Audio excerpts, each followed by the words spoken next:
The radical. Fundamental principles of freedom, rational self-interest, and individual rights. This is the Yaron Brook Show. All right, everybody. Welcome to Yaron Brook Show on this Friday, August 1st. It's already August. God, amazing. I hope everybody has had a great week and are ready for the weekend. I know I am. I mean, Sunday I fly to Lisbon, so for 2 months in Europe. So we are getting close. 2 more days, and then I'm off. And I'll be doing these shows from a office. I signed up with Regis and got rented an office for a month in Lisbon and a month in Florence. So we will keep going. We will keep having the show, and hopefully they have told me there will be no problems. So hopefully we will have no technical problems, and I'll be doing the show from Europe for the next 2 months. Probably take 1 week off vacation in those 2 months in Naples. Probably won't do any shows from there. But other than that, we will be doing shows. Gail says time flies faster. It does. With every year you grow older, time passes by faster. It's wrong. It shouldn't be that way. It's upsetting, but it is the reality that the time just flies. Anyway, yeah, but I'm looking forward to flying to Europe on Sunday and starting an adventure there. I know I'm going to see some of you, probably not listening right now because it's very late at night, but I'm going to see some of you who might listen later in Lisbon on a week from Sunday. We're going to do a kind of a get-together, a Yaron Brook Show hangout at a restaurant in Lisbon. So I'm looking forward to meeting all of you guys. I'm also going to be giving a talk in Lisbon at a jazz club on Atlas Shrugged, and I'm doing a podcast, and we'll see how things go from there. But yeah, I'm excited. I'm looking forward to it. A new city to hang out in. I like Lisbon from what I've been before. I think the food's going to be good. Yeah, it's going to be good. All right, well, let's jump in. I do want to, actually, before we jump in,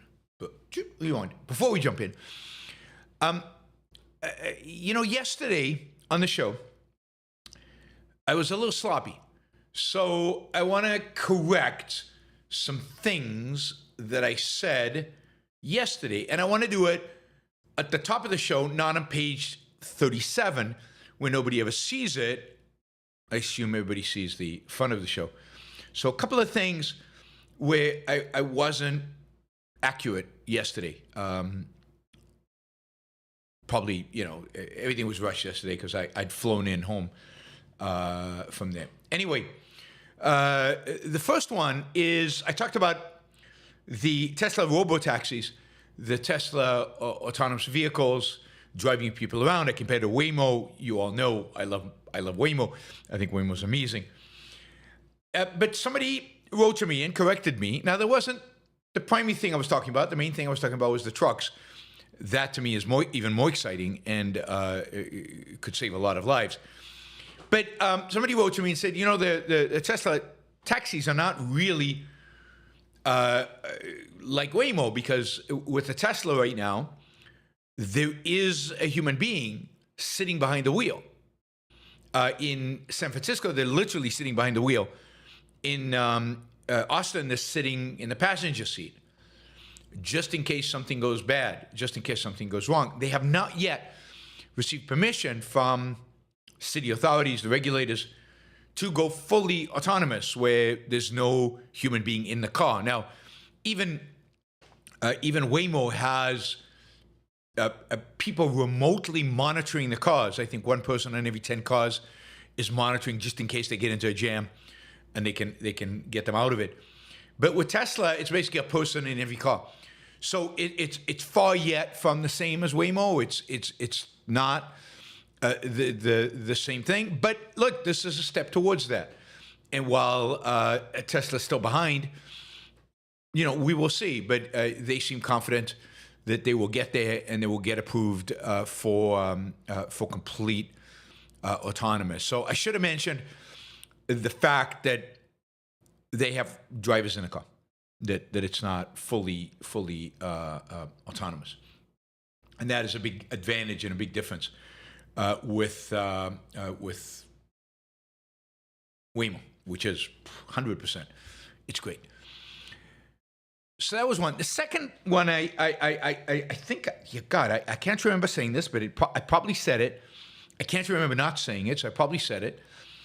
And that is, I talked about tariffs and inflation yesterday, and I think implied, and maybe even said explicitly, I can't remember, that basically inflation is going up because of tariffs. And of course, in past shows, I made it clear that that's not the case. That is, inflation, i.e., the rise, rise in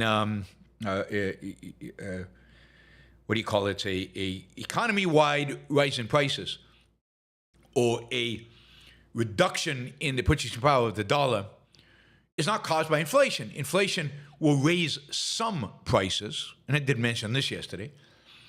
But because some prices have gone up, and really the quantity of money has not changed, it's likely other prices will go down. Now, depending on your particular basket of goods, depending on what you buy, how much of that basket of goods is composed of things that are going up because of tariffs versus things that are going down because of the relative pricing. You might experience increasing pricing differently than the next guy. But tariffs do raise relative prices. Now, that could very well be captured by a rise in prices in the measures that people typically talk about with regard to inflation, CPI, PCE, and other inflation measures. But a proper measure of inflation, and I have no idea how you do that. There is no good measure of inflation. A proper measure of inflation would you would not see a systematic reduction in the purchasing power of dollars over the entire economy. And again, because we have an increase in the supply of it, and there hasn't really been a structural change in supply, and inflation relates to demand, not really to supply. And so if some prices go up, other prices go down. Anyway, so that's the story of inflation. Prices are going up because of tariffs. Some prices are going up because of tariffs. Many prices are going up because of tariffs.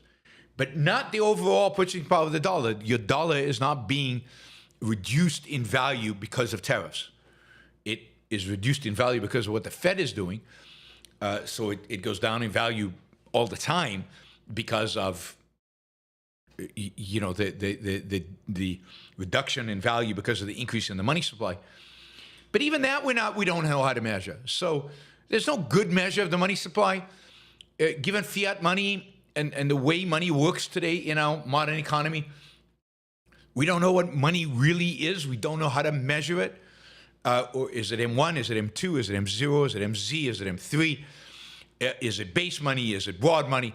What matters? What doesn't matter? Is very difficult to say exactly what affects your purchasing power. The debt, I think, affects your purchasing power. Indirectly, your debt is a measure, ultimately, of monetary policy. So it's a monetary phenomena. So inflation is a very, very, very difficult, complicated, and misunderstood area. But again, inflation is not tariffs. Tariffs do not cause inflation. Monetary policy, and arguably fiscal policy in the sense of increased deficits, can cause inflation. Increased deficits indirectly, printing money directly. All right, those two aside, I apologize for being wrong or misstating facts yesterday. All right, let's jump into today, and then you can write to me after the fact and tell me the things that I'm wrong about today. Oh, wait. This morning, the Labor Department announced, as they do on at the beginning, I don't know what schedule they're on exactly, but anyway, on this Friday, it's a Friday morning usually, that they announce job numbers. And the last 2 months, in July and in June, markets have been very pleased with the job numbers. You can argue that a lot of the increase in stock prices has been a consequence of the fact that the market saw the job numbers and they beat expectations and expectations of analysts. And the approach was, wow, I mean, the economy's doing well in spite of tariffs, in spite of everything. Maybe all of this talk about tariffs and everything else is overblown. Maybe the economy fundamentally is much healthier than we thought. So let's keep buying, and the stock market did very well. Well, anyway, today they reported on July numbers, last month's numbers. And July numbers came in quite disappointing, 73,000 new jobs, positive. But that's way below expectations, way below what they announced for previous months. And people go, whoa, that's not good. Those are low numbers, 73,000 jobs. More people enter the workplace every month than 73,000 jobs. So that's not a good number. And but that wasn't the bad news. That was the little bad news. The big bad news and the embarrassing news and the news that, made Trump pretty upset, was a revision to the numbers that they published regarding June and May, that they were published last month and the month before. Now, note that numbers are always revised.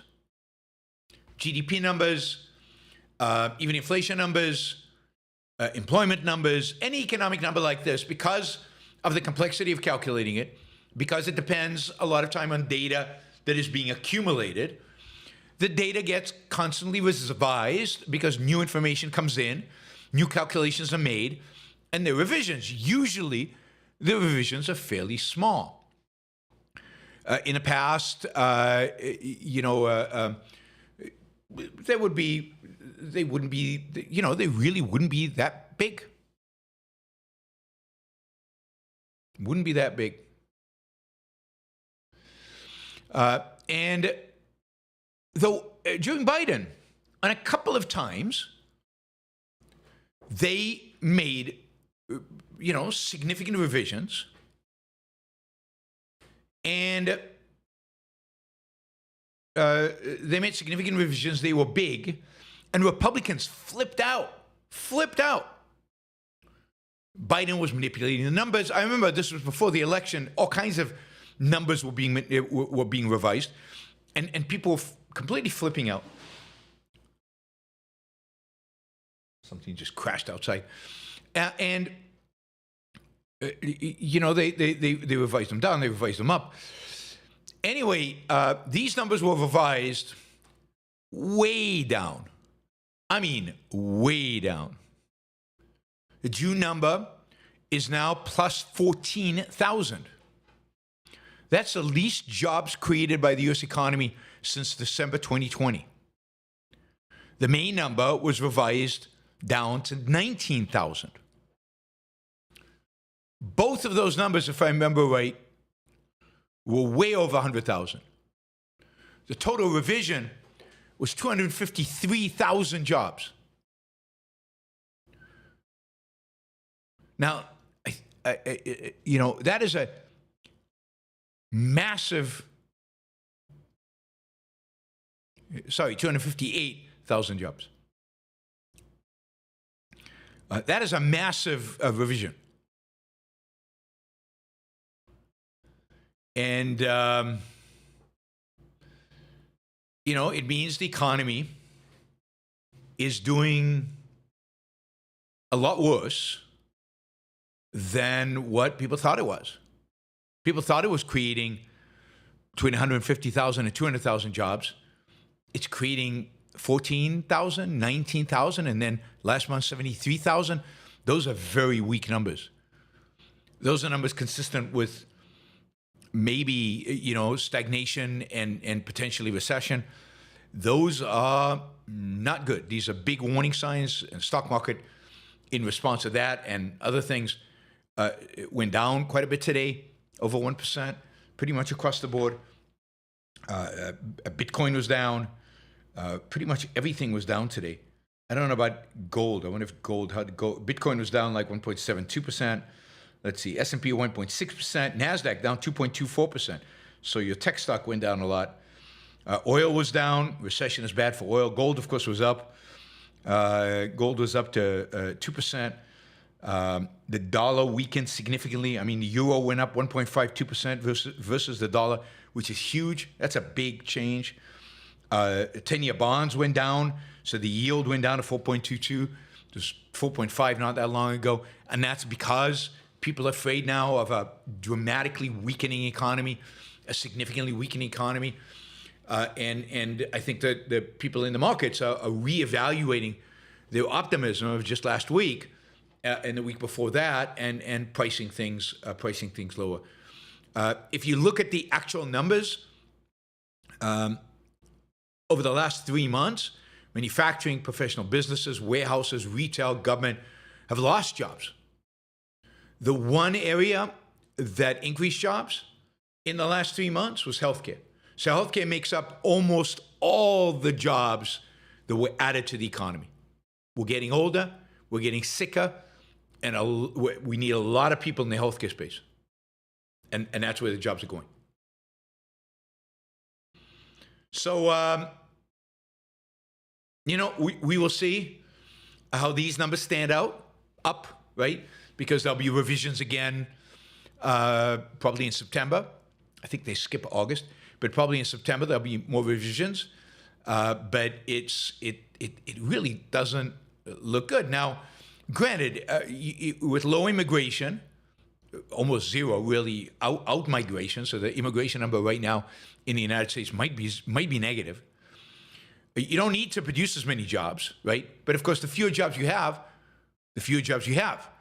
Every new job that's created creates more jobs because that person earns a living, then goes out and consumes, which increases jobs somewhere else. So shrinking job market means shrinking jobs. And they continue to shrink. So in the last 3 months, we've averaged 35,000 new jobs, which is not good. Again, a lot of people, even with negative immigration, are entering the job market, and not enough jobs are being created to fill those. And it's interesting. I don't know, but it's interesting to see if we get stories about whether Americans are taking the jobs that the illegal immigrants are leaving, whether they're going out there and picking strawberries or going and working on the ranches. It'll be really, really interesting to find out what is exactly happening in terms of these jobs. My guess is, some of the people in the healthcare business, maybe in healthcare because it's so heavily regulated and licensed, maybe you don't have illegals working there. So maybe this is all legit, non-illegal immigrant jobs that are being created. So yes, these are really bad numbers. And if Joe Biden was president, Republicans would be flipping out about these revisions. They'd be talking about how they lied and how they fixed the numbers, and finally they have to face reality and all of that, and people are really, really going to be upset. Now, just guess. I mean, I don't know, maybe some of you already know, those of you on the chat, maybe some of you know, so don't say. But just guess what Donald Trump's reaction was to these numbers. What would the first thing Donald Trump would do when he heard about these revisions and that the economy's not doing well, jobs are not being created? Yeah, Paul, you knew the answer. You're not supposed to do that. God, Didn't I say if you know the answer, don't post it on the chat? You guys don't listen to me. I think you owe me a super chat just to compensate for not listening.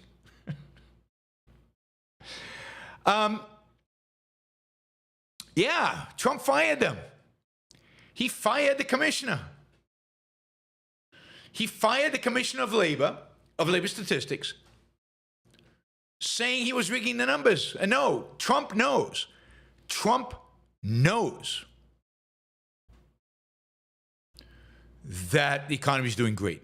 It's the best economy in all of human history. And these numbers are obviously fake numbers, and therefore he fired the guy. He writes, because he tweets all of these decisions, right? I was just informed that our country's jobs numbers are being produced by a Biden appointee, Dr. Erica McKenteffer, the Commissioner of Labor Statistics, who faked the jobs numbers before the election to try to boost Kamala Harris's chance of victory. We need accurate job numbers. I've directed my team to fire this Biden political appointee immediately. She will be replaced with someone much more competent and qualified.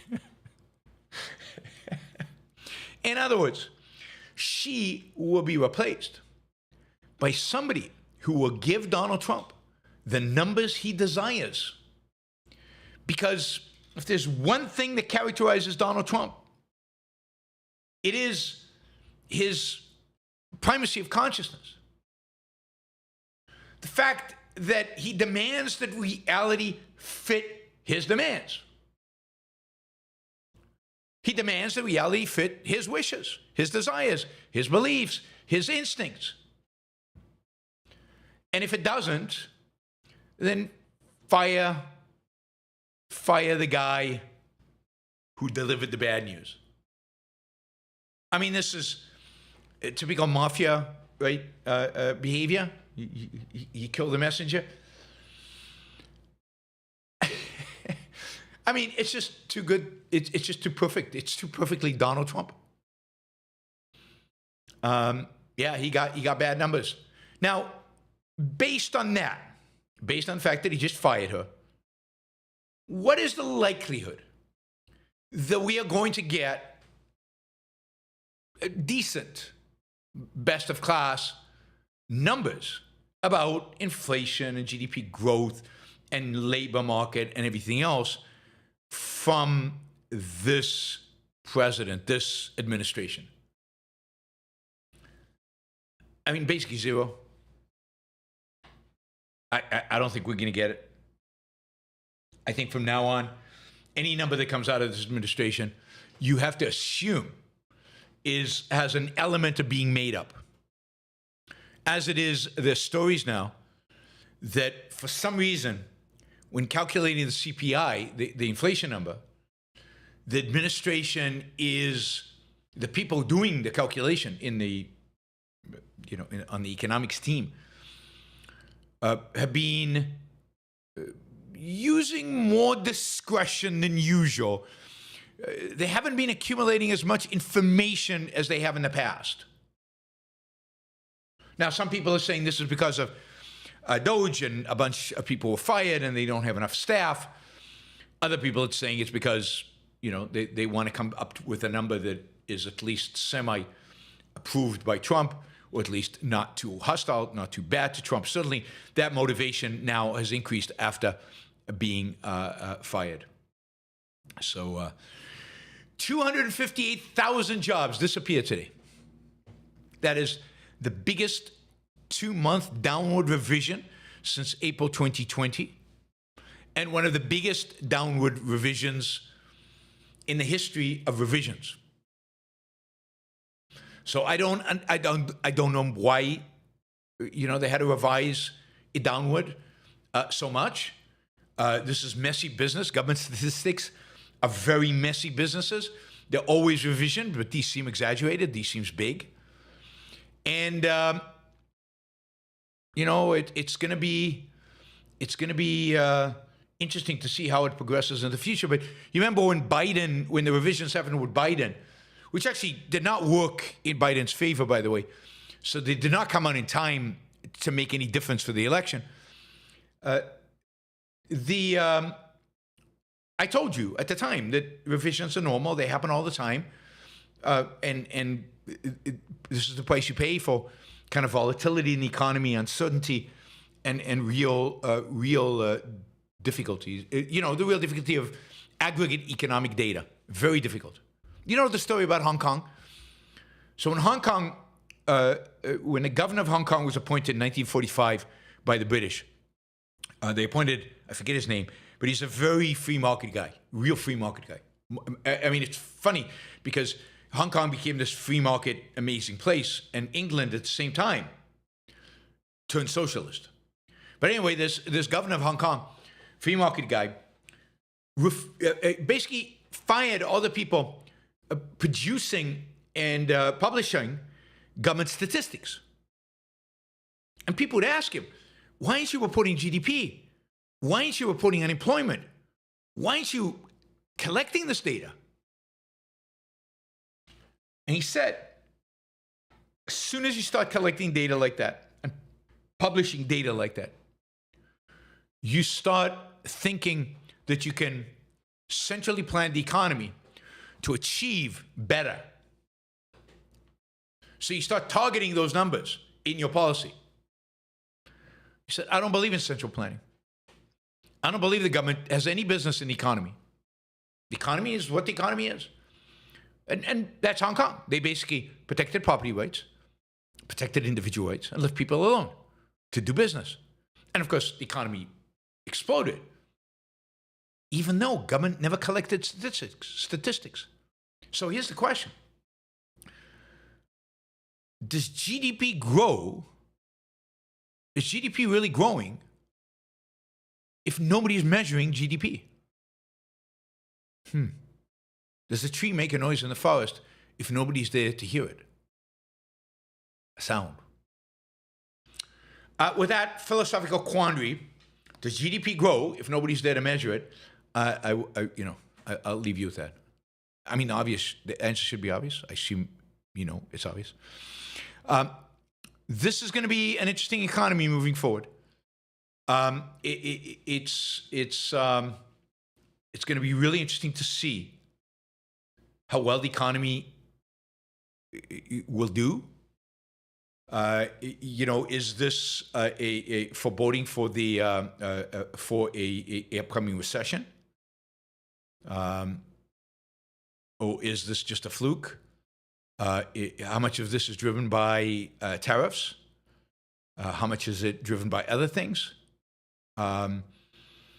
It's going to be different. It's going to be interesting.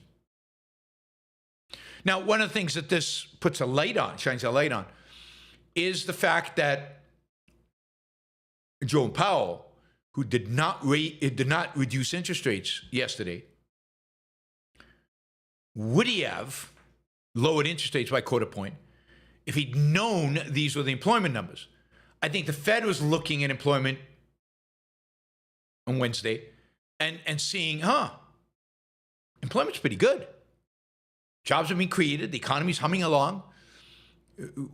Not a good idea to lower interest rates right now. Prices are going up.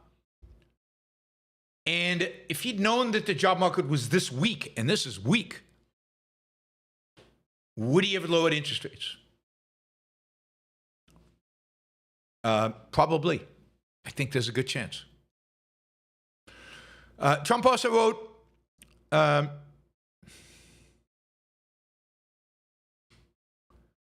important numbers like this must be fair and accurate. They can't be manipulated for political purposes.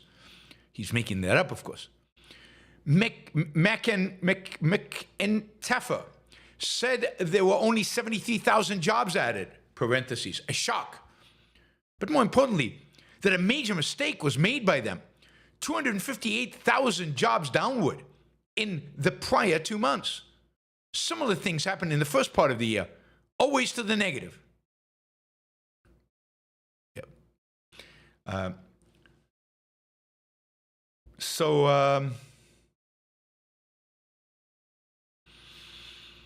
Trump continues, the economy is booming under Trump.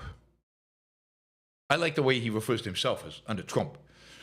The economy is booming under Trump, despite a Fed that also plays games, this time with interest rates, where they lowered them twice and substantially just before the presidential election, I assume in the hopes of getting Kamala elected.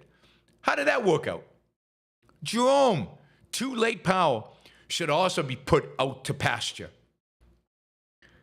That couldn't have hurt. That couldn't have helped the market today.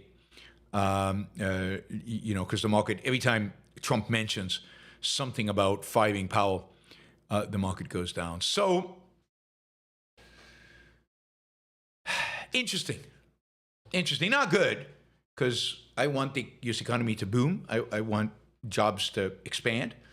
I want these things to thrive. But we're not getting good economic policies, so it's not that surprising.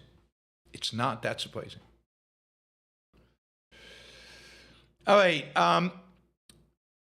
Also, last night and this morning, we got a fuller report on the extent of all the different tariffs that the United States is going to impose on our different trade partners. Once these tariffs take into effect, we now have all the different countries with all the different rates. If nothing changes, and of course it will, but if nothing changes, Americans are going to see an average tax on imports of 18.3%. That's going to be the highest since 1934, according to the budget lab at Yale. So 18.3%. They say that's an equivalent of about $2,400 of income per household. Of course, it completely depends on your basket of goods. It could be much more for you. It might be less for you. Some of the automakers are trying to swallow the costs for now. They can't afford to raise prices. They're not in great shape. The consequence of that for the automakers is pretty devastating. So all the automakers are being hit hard, Ford in particular. Ford is facing steep tariffs on many of the parts that is bringing in places like Canada, as well as very high costs of aluminum, which is subject to 50% tariffs. Ford said it paid $800 million in the second quarter in tariffs. GM put its tab at $1.1 billion. Stellantis, that's Chrysler, which makes Chrysler, Ram, and Jeep, tariff shave $350 million. Tesla, which is the most domestic of all the car companies, it makes most of its parts in the United States, it saw its tariff bill be $200 million.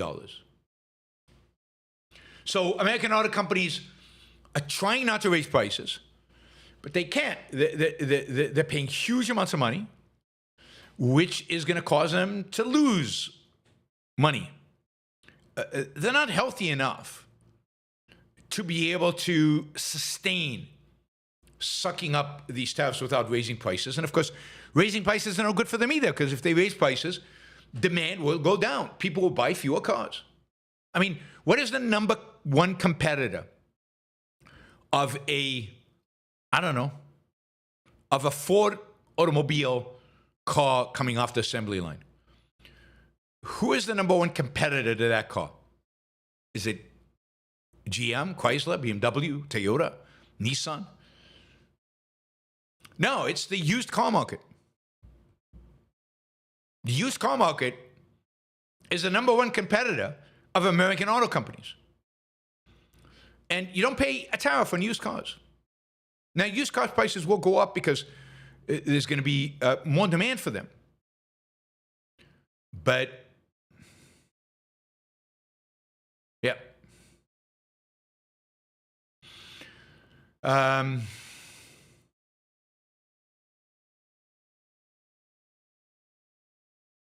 Anyway, American car companies are hurting, and it's not clear again why. Because we have high tariffs. Why do we have high tariffs? So 18.5% kind of on average. But remember, it's, it depends on the industry. It depends on the product. And we're going to see some retaliation. So now we have better numbers for, we know, Taiwan, for example. Look at this, Taiwan. Taiwan has got a 20% rate. The same as Vietnam. Higher than South Korea, Japan, and the EU, which have 15. India, we said at 25. Brazil is, of course, 50%, a 40% increase applied to 10% because it's because he doesn't like that they're prosecuting Bolsonaro. Switzerland, of all countries. Switzerland, the little country in the middle of Europe that's rich and free, relatively speaking. Their tariff is 39%. What the hell? 39%. Now, one of the interesting things about all these tariffs is there are millions of exclusions, right? So, the 39%, which will take into effect on Thursday of next week, will affect some goods coming out of Switzerland, but not others. So almost 40% of exports of U.S. to the U.S. are drugs or chemicals. They don't face these tariffs. They're being excluded for now. Now, Donald Trump is reviewing pharmaceuticals and is likely to come back and put a tariff on pharmaceuticals that are coming out of Switzerland because he wants all pharmaceuticals to be made in America. Don't blame me. But for now, they're excluded. However, watches. I don't know how many of you collect watches. I don't. Oh, I got a new toy. I'll have to tell you about it, but I got a new band. So, watches.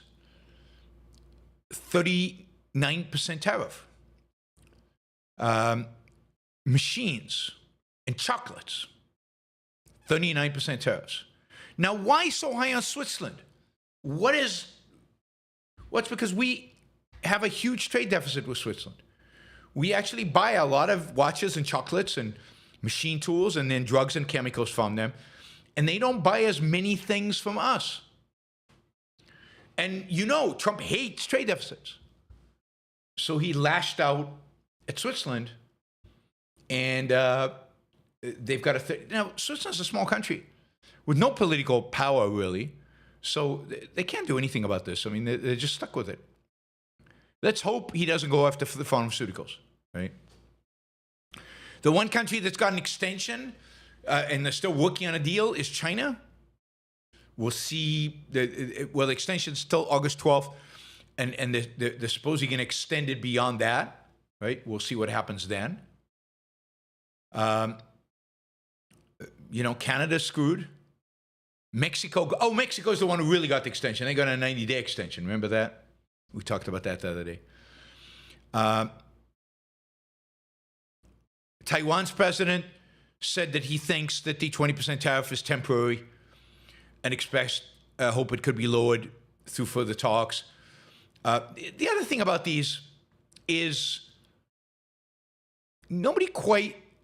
this whole schedule, by the way, you can go by. I mean, Brazil has 50, Syria 41, Laos 40, Myanmar 40, Switzerland 39, Canada 35, Iraq 35, Serbia 35. It's good to see such good company for Canada. China 30, although China has all kinds of additions, penalties. So it's much more than 30. Algeria 30, Bosnia 30, Libya 30, South Africa 30, Mexico 25, Brunei, India, Kazakhstan, Moldova, Tunisia, all 25. And then he goes down. Who is 10? Only 2 countries have 10. 2 countries. Falkland Islands and the UK. I guess the Falkland Islands because they're part of the UK. A 10. Israel, that has offered the United States 0 tariffs on all American goods that are coming to Israel. 0, even agricultural and some of the special interest groups in Israel are flipping out. And Netanyahu offered Trump 0 on everything coming into the United States. Israel got hit with 15% tariffs. Nutty next. Anyway, stock market took a hit. We talked about that because of all of that. And then finally, the real tragic thing here. The real tragic thing is the economy should be booming right now. The economy should be booming right now. The drag is a drag because of tariffs. It's a drag because of government spending out of control, so massive deficits. The drag is a consequence of the uncertainty that Trump's creating. The drag is about will he keep the Federal Reserve chief or won't he keep his Federal Reserve chief? The drag is about nobody knowing what prices are going to be. The drag is about massive curbs to immigration. Immigration being a positive economic phenomena. All these things are dragging the economy down. And yet, there's one area in which there is an unbelievably boom right now. And as contributing to economic growth, more than anything else, including consumer spending, even by the way the government measures it. And that's AI. The amount of investment that companies are putting into AI right now is really unbelievable. It's stunning. And, the consequence of that, it should be, among other things, really a booming economy right now.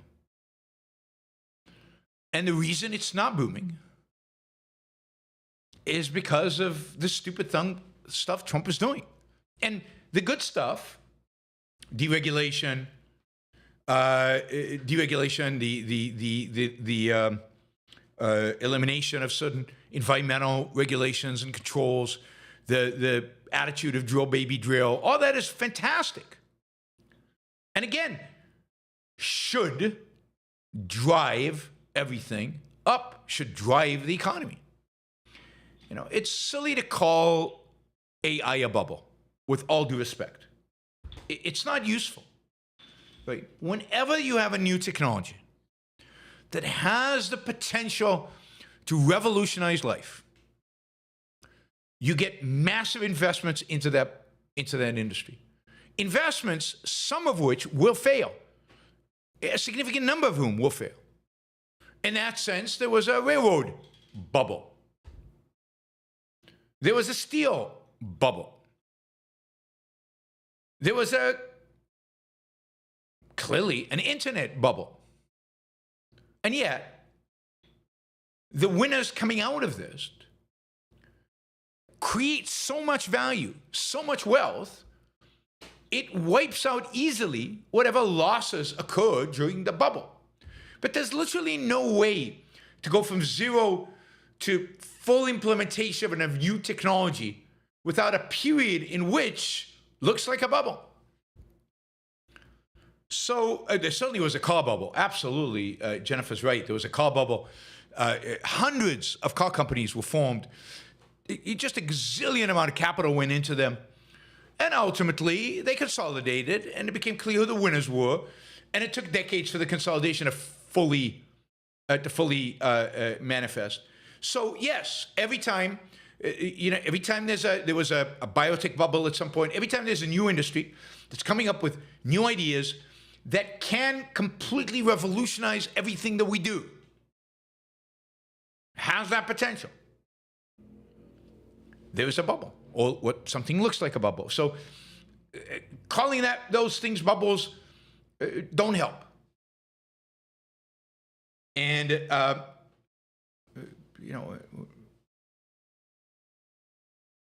WorldCom is not an example of anything. WorldCom is an example of a company that overreached, made some really big mistakes in terms of reporting ultimately, and as a consequence, committed fraud, not on purpose, but committed fraud by acts of omission, which it really did, and went bankrupt. But it wasn't a sign of a bubble. It was a sign of managerial hubris and irrationality, and I can walk you through, if somebody put a super chat on it, what happened at WorldCom in detail. The bubble, if you want to talk about, was WorldCom bought MCI, and the bubble was when MCI spent and all those companies put fiber optics in the ground, and suddenly people realized the potential of that. And everybody wanted to put fiber optics. And it was a long time when people saying, I remember this vividly, in the 90s, they're putting too much fiber optics in the ground. There's too many cables. There's no way we'll ever use this much fiber. And we're getting more efficient at transporting data over fiber. So we'll never use all that fiber. Yeah. As soon as you get a Netflix, really as soon as you got an iTunes, the fiber was used up and you needed more. So a lot of things look like bubbles, but they're just investments. Because you don't know who the winners and losers are going to be, you've got to, and you want to participate, you're going to be investing. And a lot of AI companies are going to go bust. There's no doubt about that. And whether all these data centers, massive data centers, that's where the spending is going, by the way, that they are building right now, whether those data centers, will actually amount to anything, I don't know. But right now, just like with the fiber optics, they believe that these data centers are necessary for the competitive advantage. Indeed, Amazon stock is hurting over the last week or so, because their cloud computing seems to be behind, even though they were the leader, right? Global leader. It seems to be behind Microsoft and Google, and they don't seem to be quite investing as much as, let's say, Meta is in AI and in AI data centers, and people are worried that they're going to lose their edge. So their stock is struggling. So it's a race between these very, very large companies that have a lot of capital, they have a lot of cash on their balance sheet, they can deploy this. Whatever economic growth we have right now in the economy, a lot of it is coming from the building of these data centers. A lot of it is coming from these investments. And, it's going to suck up a lot of electricity, which means there's going to be a lot of investment in electricity. That's more economic activity. And the idea is that all of this will pay off. Now, smarter people than I am, people who know a lot more about business and a lot more about tech and a lot more about AI, are betting their money, they have skin in the game, that this all will pay off. I'm assuming it will. For some people, won't pay off for everybody. Some people are going to do better than others, as with every investment boom. So I wouldn't poo-poo this as real economic activity. This is real economic activity based on private companies, based on the best of their knowledge, and these are companies that have been unbelievably successful to date. I wouldn't bet against them. All right, so today threw a wrench into the story that the Trump economy is doing fantastically well, greatest economy ever. This is the new boom that I was hearing just yesterday and been hearing for the last few months. And people saying, oh, you doomsayers about the tariffs are great. Look, economy's booming. Well, maybe it's not. Maybe it is not. All right, while I was doing that spiel, Troy came in and delivered 500 Australian dollars on the as a sticker. So thank you, Troy. As always, really appreciate it, and a great way to get August off the ground and going. So thank you, Troy. That's great. A lot of you came through with stickers, not 500 Australian dollars, but still, you did well. Gail, thank you. Mike, thank you. And let's see, Jay, thank you. And Jeff Bannister, and Gail, and Tessa, and Mary Aline, and Jonathan Honing did a bunch of them. And Henrik did one. So thank you guys. Jonathan Honing started us off again. So thank you all for that. Super Chat is open, just to remind everybody. But okay, so that is where we are. I think in the economy, it would be. And the real sad thing out of today is, the saddest thing out of today is the firing of the head of the statistics department, which is completely political. And now we have to question the statistics coming out of government more than ever before. Wanda Freeman is complaining about not having a flying car. You know, it's on its way. You just will have to assemble it when it arrives at your place. Assembly fee not included. All right, let's see. Russia, you know, Russia, Trump and the Russians, Medvedev in particular, Medvedev, the former president and former prime minister of Russia, and one of these real Putin acolytes to do whatever Putin wants him to do. Anyway, they've been going back and forth with messages. He keeps responding to Trump's threats, and they go back and forth. And I read you the text yesterday of what he wrote to Trump and Trump wrote to him. Anyway, today, this was Trump's response. The president of the United States making this announcement on his social media platform. I have ordered 2 nuclear submarines to be positioned in the appropriate regions, just in case these foolish and inflammatory statements are more than just that. This is after he called Medvedev's statements highly provocative. In other words, you know, Medvedev says you're inching us towards war, and Trump is going, I can play that game. So, you know, I worry. I've long thought that nuclear war was very, very unlikely, that people are not dumb enough to do it, that they weren't suicidal enough to do it. But I don't know anymore, right? I mean, Trump, Medvedev, these are not rational actors. These are macho, you know, show-off narcissists. Who knows what they're capable of doing? And this is exactly how you evolve into some kind of confrontation, is inch by inch by inch by inch.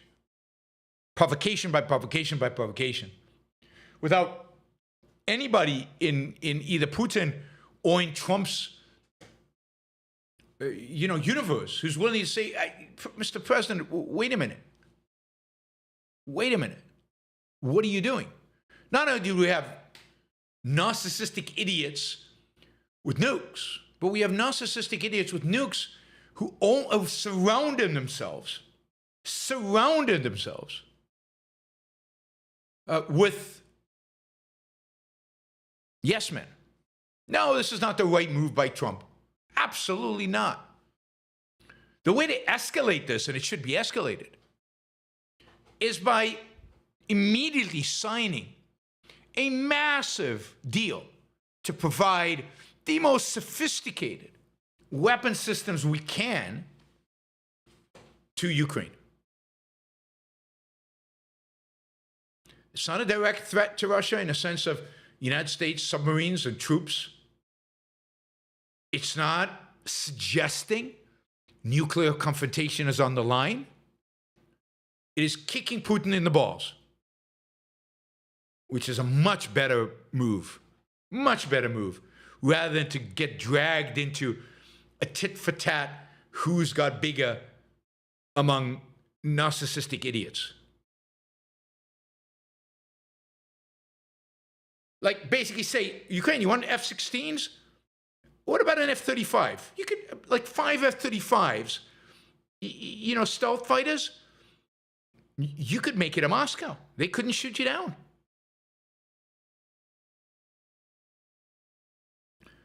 So it's very, very dangerous times, guys. And I'm not one of those who says World War III, but these people are not people that should be trusted. I'm including in that the President of the United States of America. Not people should be trusted with the nuclear codes. Not people should be trusted with the fate of our nation. And again, I wouldn't have said that first term because he had adults in the room. No adults in the room right now. All gone. All right, talk about adults. Let's see if I can say this right. Ghislaine, is that right? Ghislaine Maxwell? We'll just call her Maxwell from now on. But Ghislaine Maxwell, who, as you know, is sitting in jail as a convicted sex offender and accused of trafficking young women or girls for Jeffrey Epstein. She has been cooperating with the Justice Department over the last week. She's met several times with the Deputy Attorney General, Todd Blanche, at a low-security prison in Tallahassee, Florida. And Blanche is the number 2 in the Justice Department. And he, in the past, has represented Trump in his criminal trial in New York. In other words, it really does seem like Donald Trump has sent his personal lawyer, who works for the Justice Department, but his personal lawyer nonetheless, to talk to Maxwell about potentially giving testimony that would exonerate Donald Trump. I mean, there's no way they're doing this if she was going to give testimony that would implicate Donald Trump. She's been found guilty, and she's been in jail since 2019. She I think she was sentenced to 20 years. Yeah, 20-year prison sentence. She's going to spend a lot of time, but there is talk, first of all, about moving her to a minimum security prison in Texas. So she's already been moved. She's been moved, I think, today or yesterday, to a minimum security prison. So that's already, a relief for her, I guess. I guess there's a difference between a low security prison and a minimum security prison. So this is even lower security than the low security prison. So Maxwell is now in Texas. And there is talk about a potential pardon. There's talk about, we'll see, commuting the sentence or a number of different things if she testifies. And of course, it's an if she testifies to the fact that Donald Trump was never slept with young girls or never associated with Maxwell after they're falling out, or whatever it is that she's going to testify to. This deal would not be cut unless she was going to be on the pro-Trump side. So we will see. We will see. Just keeping you up to date on the story as it progresses. Trump is still under a lot of pressure from MAGA to do something about the Epstein files. And this is a way for him to handle that without actually releasing the files, which contain information about himself that he does not want made public, which he claims is fabricated by those evil bastards, Obama and Biden. Fabricated it, but then never used it, which is a little suspicious. But why be suspicious if you're in MAGA? I mean, that would require actually thinking these things through. All right, I see Armin came in with $100. Thank you, Armin. Really appreciate it. So Armin did a $100 sticker. That is fantastic. Anthony, thank you for the sticker. Normative Randroid, thank you. I mean, yeah, you've made our first day in August a terrific Super Chat day. So really, really, really, really appreciate it. All right, let's see. Yeah, this is a kind of an interesting story. Remember, we talked about the fact that the Trump administration asked Congress to pass a bill that basically withdrew support that was already in the budget for the Corporation for Public Broadcasting, which funds NPR and PBS. And that happened. So for the first time, I think ever, since the corporation was established, the federal government has withdrawn its support for the Corporation of Public Broadcasting. And I said that was fantastic news. Now, the Corporation of Public Broadcasting has said that it will begin winding down its operation, that it is going to shut down. Now, they've been around since 1967. They are a business that funds about 1,500 local radio stations and TV stations, radio and TV stations, as well as PBS and NPR, the networks. It employs about 100 people, and it sounds like as of September of this year, they will shut down. Now, I don't know what that means for the 1,500 stations, PBS and NPR. I assume all of them will have to trim back. Now they will have to survive on contributions from listeners, maybe sell advertising. They've never sold advertising in the past. They've sold sponsorships. So maybe they'll have to sell bigger sponsorships. So this is all really good. The beauty of all this is your tax money is not funding NPR and PBS anymore. And people who used to have jobs that were funded by your tax money, 100 people in this case at the Corporation of Public Broadcasting, are going to lose their jobs. And given that you didn't necessarily support this, and given that it's the opposite of the role of government. I mean, it should have been banned by the First Amendment. There should have been a ban on government support for the media on First Amendment grounds. It's a violation of free speech for the government, in a sense, to subsidize television and radio.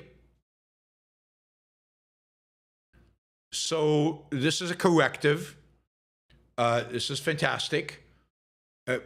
I hope the NPR and PBS stations that are good can raise money and keep on existing. I have no problem with that. I enjoyed listening to NPR when I lived in California, even though I knew it was a leftist bias.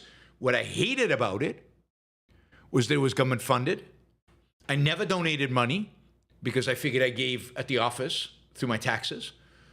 If I lived in California today and was still listening to them on the radio on a regular basis, I would donate. But so I'm happy that they are now independent. They have to compete. They're in the marketplace. This is how it should be. If they've got an audience, if the audience values what they do, then they'll survive. If the audience doesn't value what they do, they won't. Just like the Yaron Brook show. I survive. The show survives. The show exists because of you, my audience. You value the show. And you fund this show. And it's you funding the show that makes it possible. Couldn't exist without you. Couldn't exist without you. Don't forget, Patreon, PayPal, get your monthly subscription. Subscribe monthly. That's the way to support the show, the best way to support the show. Super Chat is amazing, and it's exciting, and it's fun. But it's just a regular, predictable support. PayPal and Patreon are the best ways. So just go to one of those platforms, put your Yaron Brook show in, and become a monthly supporter. There are all kinds of perks at different levels. At the $10 level on Patreon, only on Patreon, you get a ad-free version of the podcast to listen to on Apple or whatever the podcasting app you use. All right, let's see. Gaza. So I saw this really good report on what is going on in Gaza in terms of the aid that I thought I'd basically read to you. It's on Twitter. It's by Andrew Fox. Andrew Fox, I think, if I'm correct, is a former Special Forces, British Special Forces soldier, former airborne army officer. And now he's a research and Middle East specialist. He has a Substack, and he's very active on Twitter. I encourage you to follow him. I follow him. I think he used to follow me. I think he's unfollowed me for some reason. But anyway, he's a good guy. And, he actually went to Israel. and he got access from the Gaza Humanitarian Foundation. This is a group, American group, Swiss-based, but American group that is providing aid to people in Gaza. They have basically contractors, military contractors that protect the aid and make sure that it's civilians that are collecting it and getting it. And he went and he filmed the process, the whole process. They're putting out the pallets of aid, opening the gates to everybody flooding in, keeping some aid back so that the second group of women and children can come in and collect that aid, because first it's all the young men who are running and trying to grab as much as they can. But there are women and children out there that can't compete, so they're keeping some aid just for them. They're doing an amazing job. And if you're interested, the video is pretty spectacular. You really get a sense of what goes on there and the mayhem and the chaos, and how, in spite of that, the Gaza Humanitarian Foundation is functioning. I actually know the guy running the Gaza Humanitarian Foundation. The guy in charge of it is a evangelical Christian, American evangelical Christian, who I've gotten to know through some organization I belong to. And we've sat and chatted for hours. It's kind of fun. He's never met anybody quite like me, and we have some interesting debates and discussions about religion and Trump, and I mean, he's one of these interesting guys who is who doesn't like Trump, never liked Trump, and yet supports him and was part of his first administration, and is now the head of the Gaza Humanitarian Foundation. Anyway, he's a big shot in evangelical circles and huge, and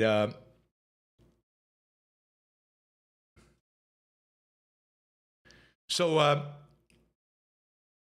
this is what he writes. On July 28, 2025, I was granted rare unrestricted access to the Gaza Humanitarian Foundation. This is Andrew Fox, to remind you. Aid sites. What I witnessed challenges much of what's being said in the media. Here's what really happening on the ground. And again, he has all of this with video, so all of this is documented. The devastation is total. Rafah, this is the south of Gaza, is in rubble. Families live in tents or shells of buildings. But this threat isn't about destruction. It's about what happens after the aid trucks arrive. We keep hearing Israel is starving Gaza. But here's the data. Between January and March 2025, 25,200 aid trucks entered Gaza. 78% of it was food. Enough to feed 1.95 million people, population of Gaza right now, for 6 months by World Food, whatever standards. For 6 months. So why are people still hungry? Because supply is not access. Food enters Gaza, but distribution breaks down. UN systems collapse with guards. Hamas seizes or blocks aid. Local warlords steal and resell it. Civilians without influence, women and children, get left behind.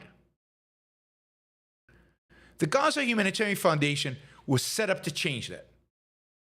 A U.S.-Israeli-backed initiative, the GHF, created fortified aid hubs, secure distribution sites, they call them, where civilians can collect food directly without Hamas interference. I visited SDS-3 in Rafah.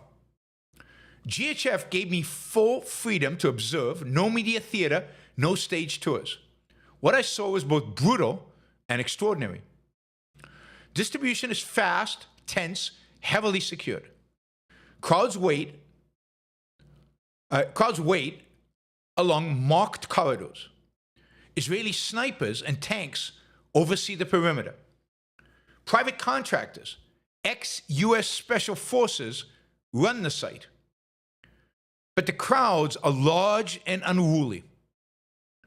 The contractors are armed, but restrained.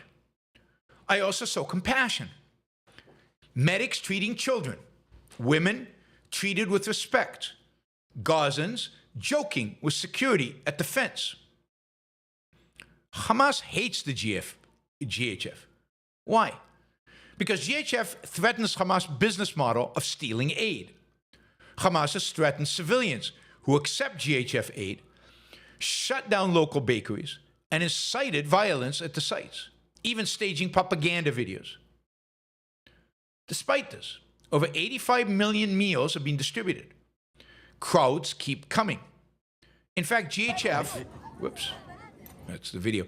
In fact, GHF is now testing community distributions, letting trusted locals deliver food deeper into Gaza. This isn't an endorsement. The GHF model is imperfect. It's political. The UN won't cooperate. But ask yourself, is food protected by armed guards better than no food at all because it's stolen by Hamas? That's the dilemma Gaza faces. That's the reality I saw. My full report is now live, so I encourage you to go to the henryjacksonsociety.org website, where you will find this report. The report is called The Gaza Humanitarian Foundation, Separating the Truth from Lies. To the Henry Jackson Society's Foundation's credit, society's credit, they invited me to give a talk on Israel last year at the Society in London, which I did. So they were willing to risk having me give a talk on Israel. I think even some of my views were a little tough for them. But this is, you should follow Andrew Fox. His reporting is terrific. I think he's one of the good guys. Andrew Fox, just like it sounds, on Twitter. Just check him out. It's Mr. Andrew Fox. That's his handle, Mr. Andrew Fox. And the videos from the distribution of food site are definitely worth watching. So I highly recommend going and watching these. It is a terrific, it's what journalism should be about, and why there's a sense in which we live in the golden era of journalism, in a sense that now somebody like that with a camera can go out there and film and bring us the news directly. We don't have to only rely on the New York Times, Washington Post. We can rely on somebody like this. Now you have to be careful. Not everybody's reliable. Not everybody you can count on. But this guy, I'm vouching for him, at least with regard to the Israeli-Palestinian conflict, and I think other military conflicts. He's knowledgeable. He's good. All right, Stephen Harper, thank you. Really appreciate it. And Dave Dean, thank you. $50 sticker. Really appreciate that. We're blowing through our numbers. This is great. And Rob, I see Rob has asked a question with 79 Australian dollars. So the Australian dollars are flowing in. Thank you, guys. Really, really appreciate it. All right, we'll get to the questions in a minute, I promise. Final story. I'm sure you've all seen this, heard this. American Eagle, I guess a jeans company, a company that sells clothes, is ran an ad blitz last week that used Sydney Sweeney, the actress, who's become somewhat of a kind of a sex symbol, and she's fairly voluptuous. She's good looking. She's got a nice figure. She's pretty. Anyway, Sydney Sweeney, wearing these jeans, pretty tight jeans and tight kind of jean jackets, and the ad campaign is kind of sexy the way they used to run some of these campaigns. And the title of it, the title of the heading under which this is all running, is Sydney Sweeney has great genes. Genes spelled Jeans. Now, kind of clever.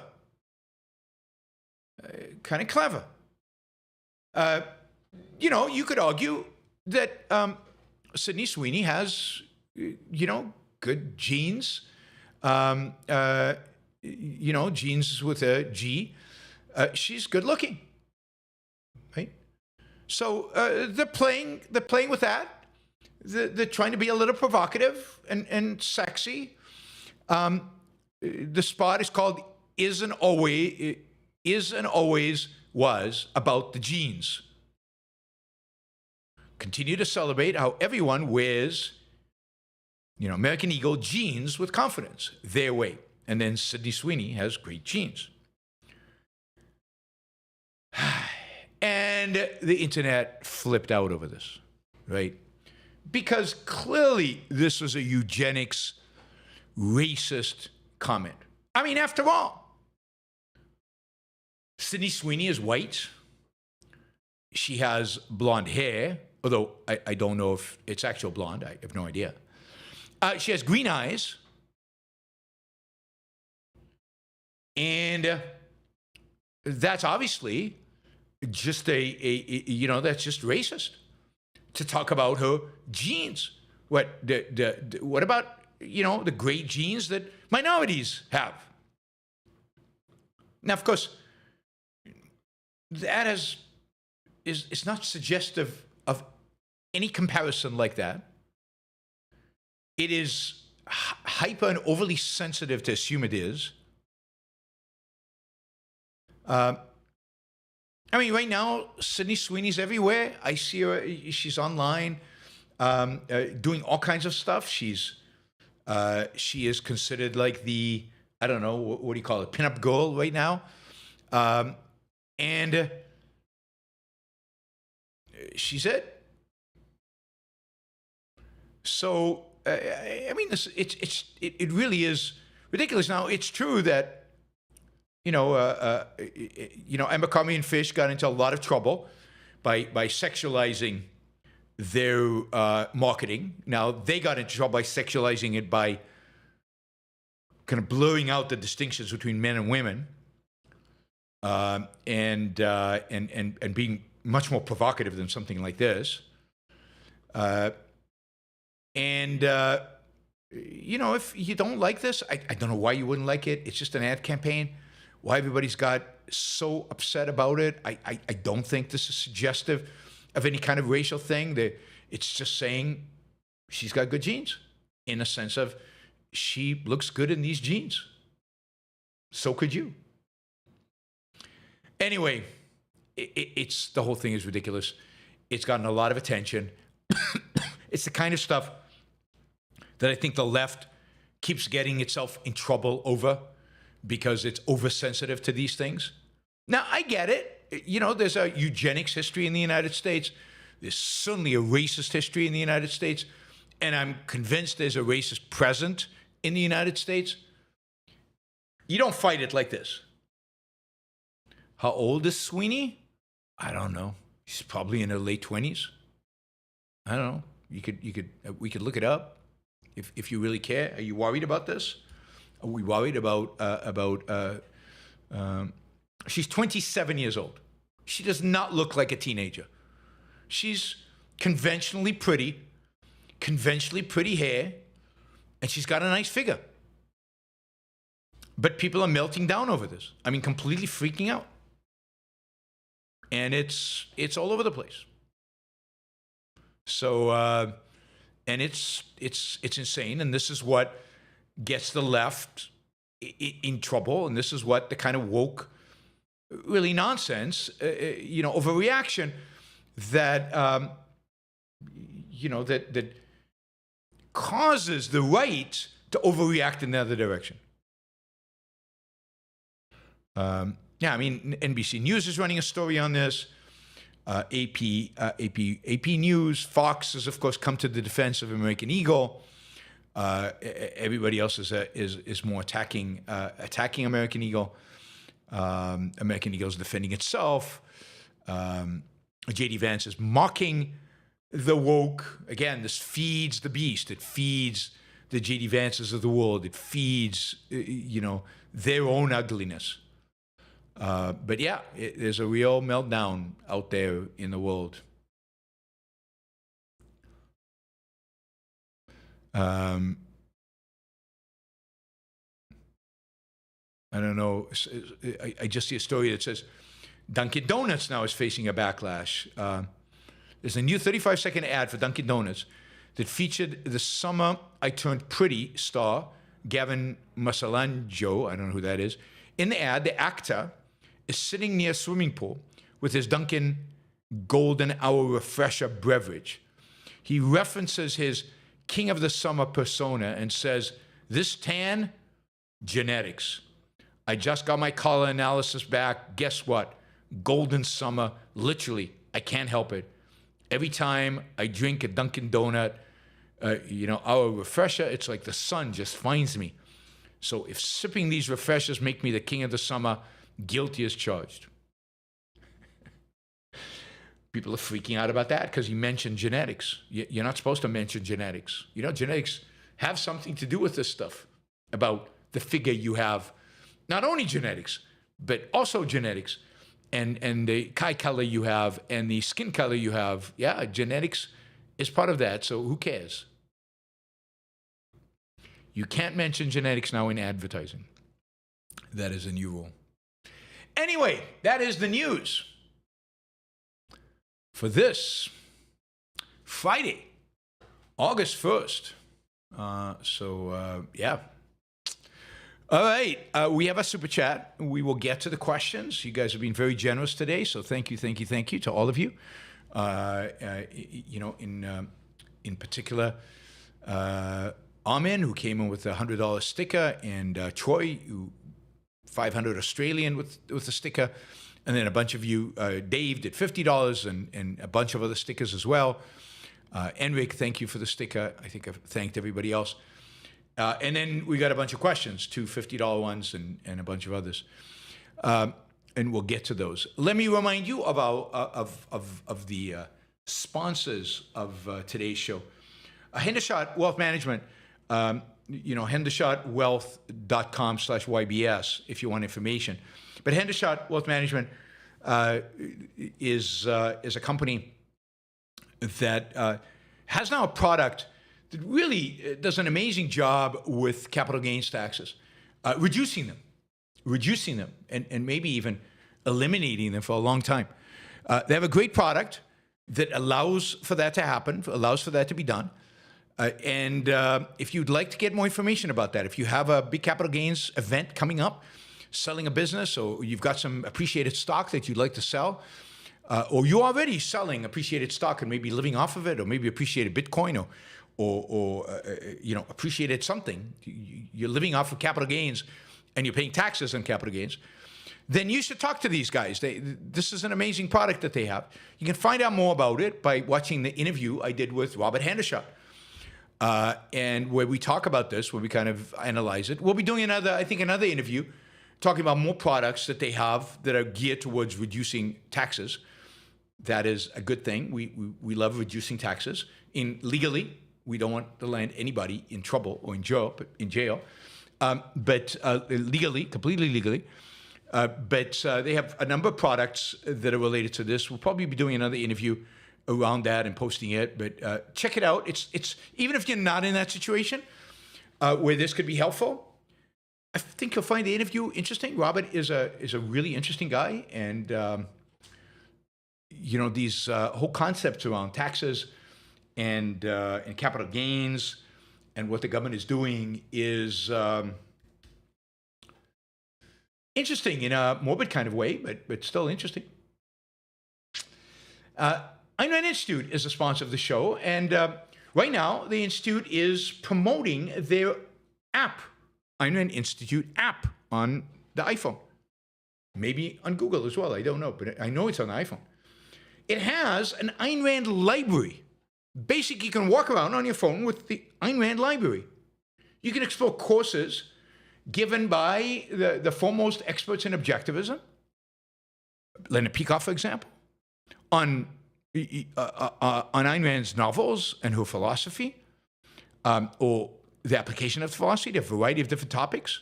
I mean, Leonard Peikoff's courses are on this app, free of charge. What better content is there in objectivism other than Ayn Rand herself? You can also find Ayn Rand lectures on there. So whether you're new to objectivism, just starting out, this app is like a must. This is the content. You should be, listen to Yaron Brook show, but this is much more important content. This is content that will really change your life, will make all the difference in the world, right? Don't stop listening to my show, but this is more important content. the content on the app. Particularly the Rand lectures and the Leonard Peikoff courses. That's how I learned objectivism. So you should too. The app is available, in the App Store and the Google Play Store. Just search Ayn Rand Institute on the App Store. You can visit aynrand.org/start here, and that'll take you. There'll be a button there that'll take you straight to the App Store, and you can get this. So don't forget the Ayn Rand Institute app, which gives you an Ayn Rand library in your pocket. Ayn Rand library in your pocket. Pretty amazing. And finally, Alex Epstein. Alex Epstein is the world expert on fossil fuels, on energy more broadly. He's the world expert on solar and wind energy and why they're so unreliable. An expert on climate change and environmentalism, gets it right. He will re-educate you, and by doing that, provide you with the talking points to re-educate your friends and family, who I know are wrong on this issue, because almost everybody is.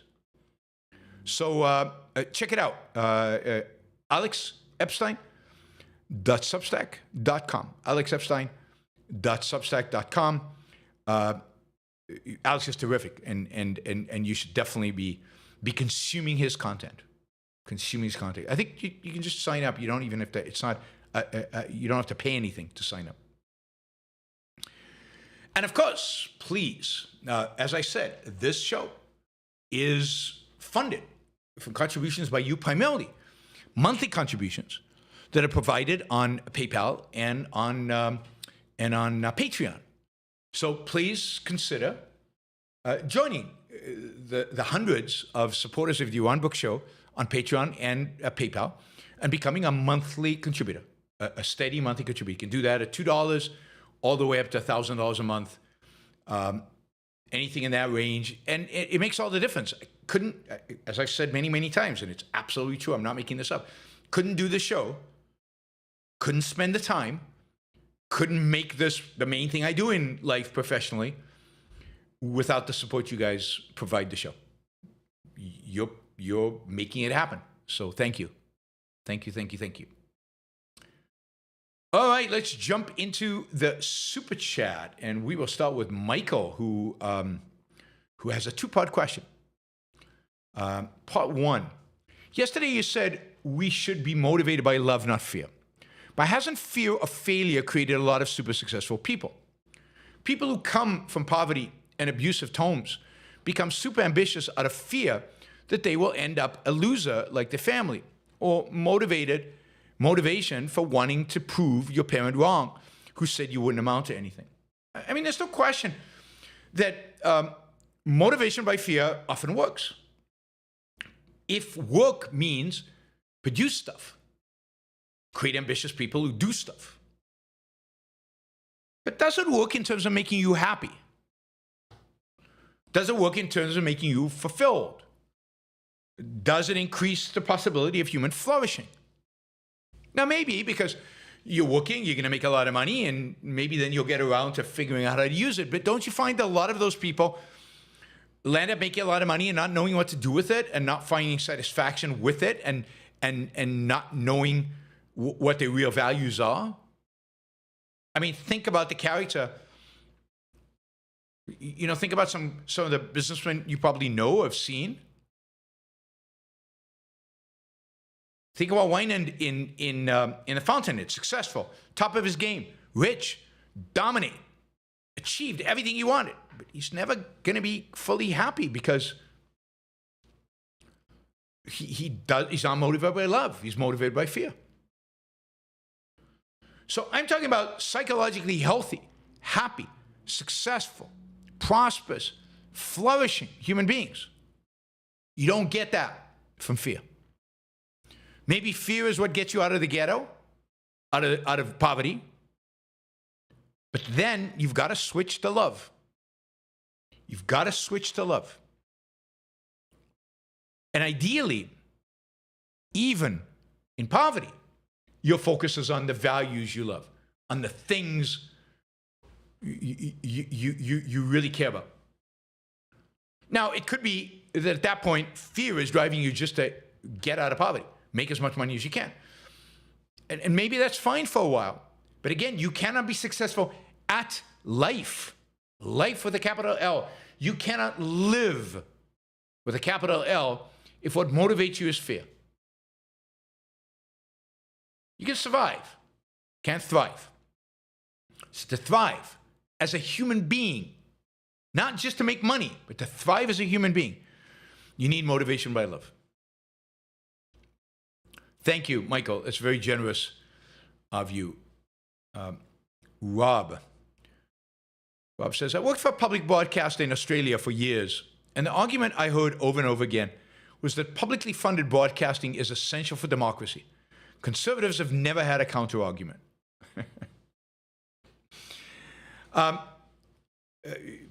It's sad, but it's a little ridiculous that they've never had a counter-argument. I mean, the counter-argument is obvious, and that is democracy thrives on freedom. Democracy in the proper sense of a free political system thrives on freedom. It thrives on freedom of speech. And what kills democracy is when you subsidize particular speech, when you favor particular speech over other speech. So it hurts democracy, even in their conception of democracy, when some voices get the credibility that government funding gives them, and other voices do not. It sets the playing field as unlevel, and it's a violation of free speech. The government has no business in speech, has no business in news delivery, in opinions. I mean, ideally, the government should be completely separate from ideology, from ideas, from philosophy. It has none. Protects rights. That's it. Now, true, the conception of rights is going to be philosophical, but that's it. It doesn't express opinions about what's going on in the world, in the culture. And it certainly doesn't subsidize certain points of view, which almost always are left, because that's what's consistent with what the government wants, growing power. All right, Jennifer. I think The Emperor's New Clothes is one of the most clever stories ever written. I also greatly admire your respect for the truth. So many people just don't care. Thank you so much for all your work. Thank you, Jennifer. Really, really appreciate that. And yes, I think The Emperor's New Clothes is a brilliant story about, it's both epistemological and about second-handedness and collectivism. But at the end of the day, it's about your senses, commitment to truth, and believing what you see rather than what people tell you you should think, tell you you should see. And in that sense, it's a perfect story. Lyman, shouldn't we frame the tariffs as burdens on Americans that want to trade with people in country X instead of a burden on country X? Does any prominent figure do this? No, I mean, some people present it as a burden on Americans, as a tax burden on Americans. But almost nobody frames it as an issue of liberty, which is what it is. The real issue with tariffs is it's none of the government's business who I trade with. It is an attempt to restrict who I can and cannot trade with, or penalize me if I trade with somebody the government has decided not to like in Switzerland or in Canada. God forbid I trade with somebody in Canada. The notion that trade is fundamentally between individuals, not between states, not between countries, not between groups, not between collectives, between individuals. And as such, it is an individual right. And the government has no business interfering with it. Now, the founders understood that domestically. That's why there are no tariffs between states. That's unconstitutional. And it should have just been applied more generally. You have a right to trade with whomever you want. Of course, the implications of that, you have implications on immigration, you have implications on a lot of things, but let's at least get it right when it comes to something simple like goods. So, yeah, I don't know any prominent figure who phrases it in those kind of individualistic terms. Maybe there's some. I mean, Peter Schiff comes close once in a while. There's some other economists who get this really well. Don Boudreaux on some of the op-eds in the Wall Street Journal gets it. But it's only economists, Scott Lincecum. But none of the political, you don't hear anybody in politics saying that, making that point. Those people are gone, if they ever existed.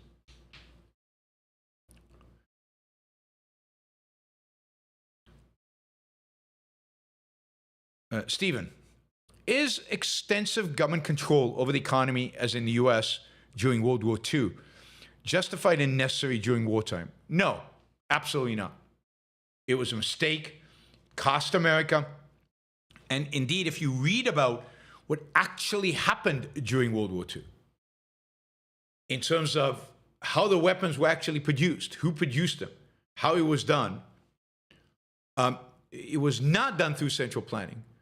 I mean, America was as successful as it was because it unleashed the entrepreneurial spirit of American corporations, American businesses, to produce the stuff that was needed for war. And everything else just hurt the effort. Now, the only part of a war that is different and disruptive and has to be so, well, I mean, the two. One, that people hopefully volunteer and you get a lot of people leaving the workforce to volunteer. But second, the funding of the war. Either you need special bonds or the government prints money, but one way or the other, additional money needs to happen. There was no de facto nationalization. That's a myth about World War II that is just untrue. So there's a couple of good books about this, but the industry was not nationalized during World War II, and indeed, as a consequence, because of that, people maintained individual initiative, companies maintained initiatives, and the companies, and some companies wouldn't produce weapons and didn't, but companies, the innovation was happening at the company level, not at the level of the bureaucrats trying to run it, and it wasn't even temporary. Practically, they weren't nationalized. They just weren't. And that's why we did so well in World War II. It's because we kept the entrepreneurial initiative alive and well within these businesses. Freedom's Forge is a really good book about this. The book I've recommended in the past about 20th century corporations also has a chapter on this, but Freedom Forge is all about this. And it illustrates how it was not government control. It was not the national. They weren't really nationalized. If they had been, in World War I, they tried to do more of that. But even in World War I, the government landed up having to give up control because they were running things into the ground. Government cannot do this. They cannot produce. Frank, if Starmer thinks it's all fair that Palestinians should have their own state, should he be an enthusiast for his own Muslim and Hindu population from having their own state, Britain imperialism close to home? Look, Starmer wants to punish Israel because his base requires him to punish Israel. It's not about a Palestinian state. He and none of the others care about a Palestinian state. Of course, the Palestinians don't want a Palestinian state, except unless it completely replaces Israel, and I don't think Starmer wants that. That's not what he's supporting. Starmer is appeasing the Muslim voices within his country. He's appeasing the radical left within his country. And what he's doing is punishing Israel. He's not doing anything to help the Palestinians, and everybody knows that. He's punishing Israel. I mean, he's helping the Palestinians in the sense that he's helping Hamas by punishing Israel. And no, I mean, of course he's not going to want, and nobody's making a claim for a Muslim or Hindu state inside Great Britain. And nobody's ever made that claim. Now, they would like to become the majority and take the state. And that is something the Brits need to be very aware of, guard against, and make sure it never happens.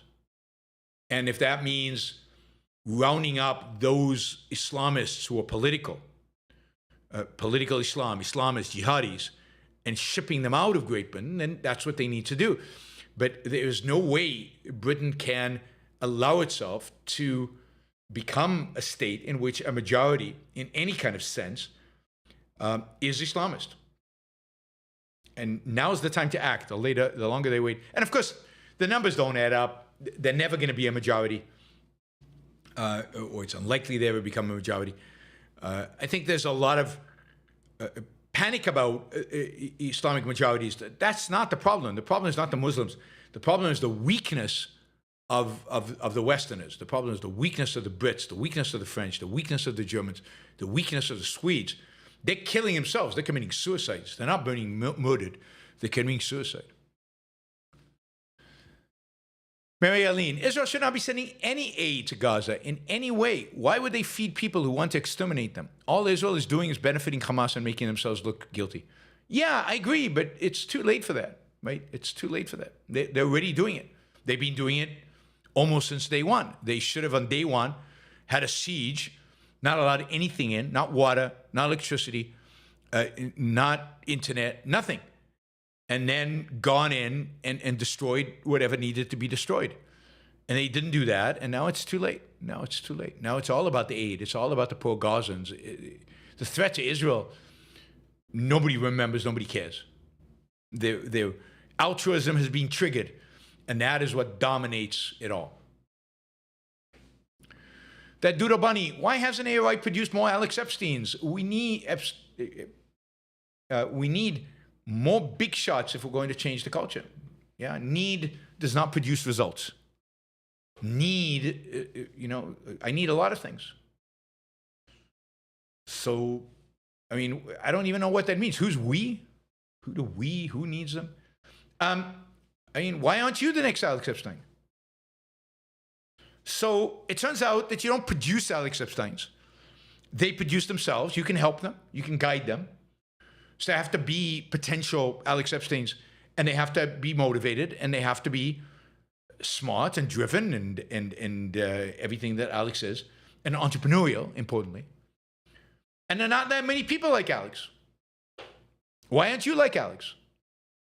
I can't produce you. Human beings are not automobiles made on an assembly line. There's no way to do it on large scale.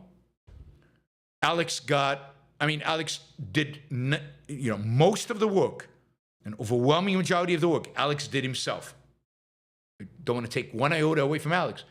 But Alex also got a lot of attention from Anka and from me and others that helped him develop for 8 years. That kind of attention cannot be given on scale. You can't scale that attention. So we're constantly looking for ways to find things that can be scaled and how to scale it and how to do it. And we're trying, and I think there will be more Alexes. But, if anybody thinks this is easy or simple, or you just pick any teenager off the assembly line and you just invest a little bit and put a little bit gold plating on him and put the right ignition there and it's all done. No, I mean, most of this is self-driven, and you have to be self-driven, and few people are as self-driven as Alex. Give him credit. And few people are self-driven in a direction and in as entrepreneurial a way as Alex is as well. James, how long did it take the Smoot-Hawley tariffs to be abolished? Is there a strong likelihood the Supreme Court dumps Trump's tariffs in the fall? Here's the real secret. The Smoot-Hawley tariffs were never abolished. They're still on the books. They're still the law. Those tariffs are still in law. What Congress did later was allow for the executive to negotiate bilateral deals, moderating the specifics of Smoot-Hawley in the context of a deal with one or several other countries. But the Smoot-Hawley tariffs are right there, and that started fairly quickly after, Smoot-Hawley was passed in 1930. And, the first kind of bilateral attempts to do bilateral deals were done under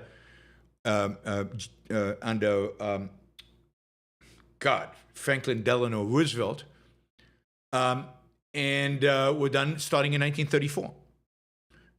Roosevelt had a Secretary of State that was very committed to free trade, and they didn't have the political power, and they were afraid of the political consequences to reverse Smoot-Hawley, but they worked hard to establish as many bilateral and multilateral deals as they could in order to lower tariffs. And then after World War II, we got GATT, the General Agreement on Tariffs and Trade, I think it is, which was a multilateral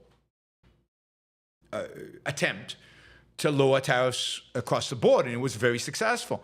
And in several meetings over the years, GATT lowered tariffs by more than 50%, which meant the Smoot-Hawley tariffs went down. And then that turned into WTO, World Trade Organization, which again was a very successful organization that managed to get the U.S. into all kinds of deals with other countries that involved lowering Smoot-Hawley tariffs even further, and getting other countries like China and other countries to lower their tariffs significantly and to eliminate non-tariff trade barriers. So the GATT and WTO were unbelievably instrumental in bringing about globalization and reducing trade barriers across the board to the lowest maybe they've ever been, and bringing us as close as we've ever been to free trade. And of course, Donald Trump has basically pulled us out of WTO and destroyed the whole organization.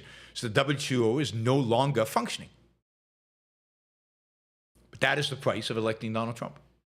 One of the many. Rob, thank you. Another $50 from Rob. 80 Australian dollars.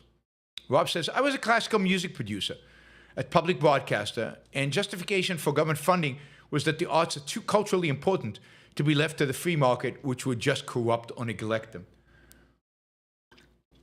I hear that all the time, right? Because governments often subsidize, I think always pretty much subsidize opera and classical music and many museums, of course. And the idea here is that these are great art forms that the public does not appreciate, and if left without government support, they would all collapse. And there is some truth to that. But that does not legitimize taking money from people who do not appreciate opera, let's say, or classical music, to make it so that the people who appreciate it don't have to spend as much money on it so it can stay alive. Now, it's true that classical music is good, but it's also true that if it's that good, it should be able to survive. A culture that won't allow classical music and opera, for example, to survive because they won't fund it privately, is a culture that doesn't deserve classical music and opera. Now, I happen to think that people with good taste in music also tend to be pretty successful and pretty wealthy, and I think would be willing to put up the money to fund classical music and opera. But the intellectual snobs who think they know better than everybody, who don't care about an individual's taste, they want to impose their values on all of us, want to dictate how our money should be spent. I don't want to spend it on opera. I don't like opera, let's say. I don't want to spend it on opera. They say, well, you should. And even if you don't want to, we're going to coerce you. We're going to force you. And it's not even for your own good, because you'll never go see an opera. It's so the culture has opera in it. Now this is, culturally disgusting, a culturally disgusting attitude, but it's the attitude that most intellectual elites have out there. But it's the same idea with science and universities. Who pay for the kids' education? Who pay for scientific research? Who pay for basic research? There's no end to it. And it all comes from the belief that people, self-interest, will not allow them to do things that the elites think are necessary and cannot be achieved through the mechanism of self-interest, through the self-interest motivation of people. And they, the philosopher kings, should force it upon us, should force it on us. So, yeah, always been an argument, and will be for a long time, because it's very difficult to get these things unfunded, as you can see with PBS and NPR. Clear abuses of government money, biased TV and radio, that and Republicans could not get rid of it in spite of having Senate, House, presidency over and over again. They never got rid of it until now. So give Trump credit for doing this. Liam, it's never been easy to understand the rise of Nazism in 1930s Germany than watching what's going on now. Not saying we'll go as far as Nazi Germany, but the groundwork is being laid. Yeah, I mean, I think that the most interesting thing about what's going on now that reflects what happened with the Nazis is that you're seeing how easy it is for people to be mindless, how easy it is for people to become tribal, how easy it is for people to shut down their minds and close their eyes and just follow the leader. And because we're Americans and we're living it, we're seeing it in our neighbors, our friends, our parents, our people all around us. I think that's really making it more real. Now, to understand why that's happening, you have to read Ominous Parallels, you have to read the philosophy, you have to read the philosophical explanation. But to actually see it happening is a kind of a perceptual level experience that we just haven't had in America, never had in America. And now we're experiencing a little bit of it in America. And it's super scary. It's super scary.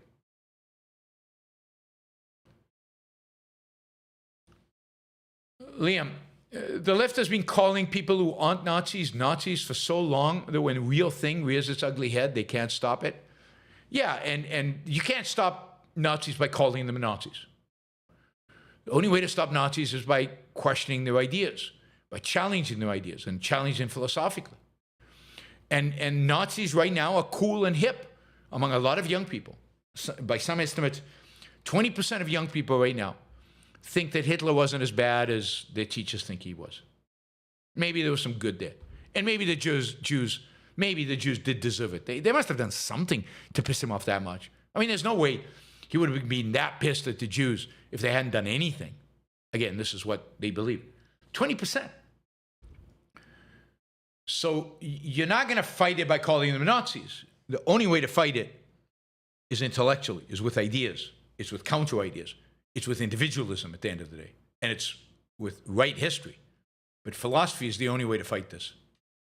And nobody's doing that, except us. Hopper, is flying constantly hard on your body, or are you used to it by now? It's constantly hard on my body. There's no question. Flying is, you get used to it, but your body doesn't. It's bad for my back. At home, I don't sit very much. I stand, and when I do sit, I sit in zero gravity chairs as to keep the load off my lumbar.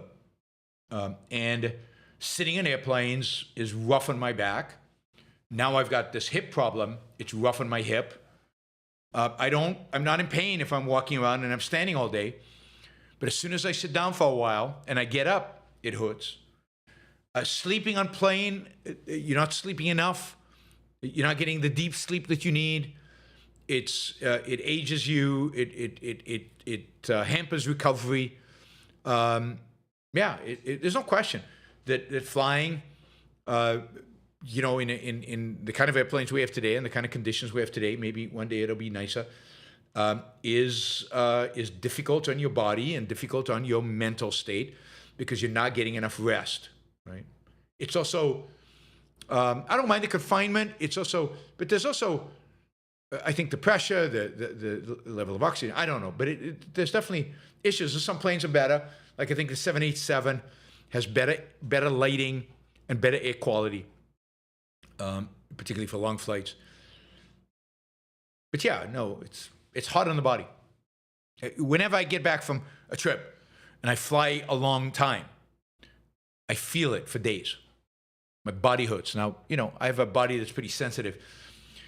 I'm also getting older, but I feel it.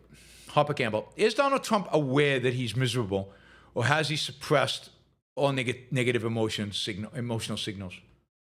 I don't know. I don't know how self-aware people are, so I don't know. Probably much of it is suppressed.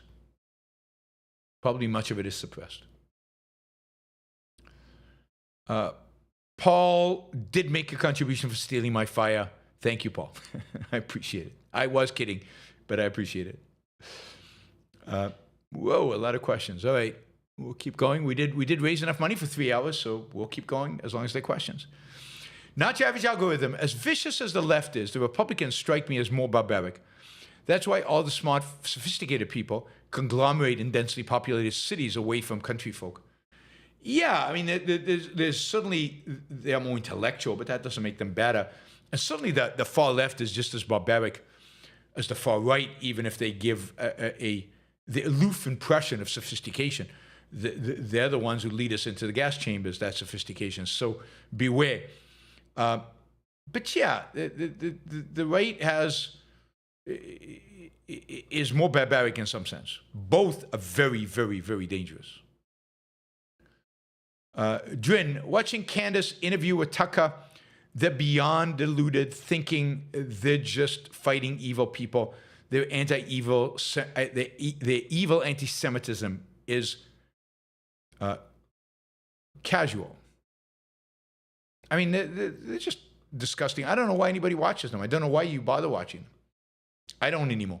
There's no point. There's nothing to salvage the most despicable of the despicable people.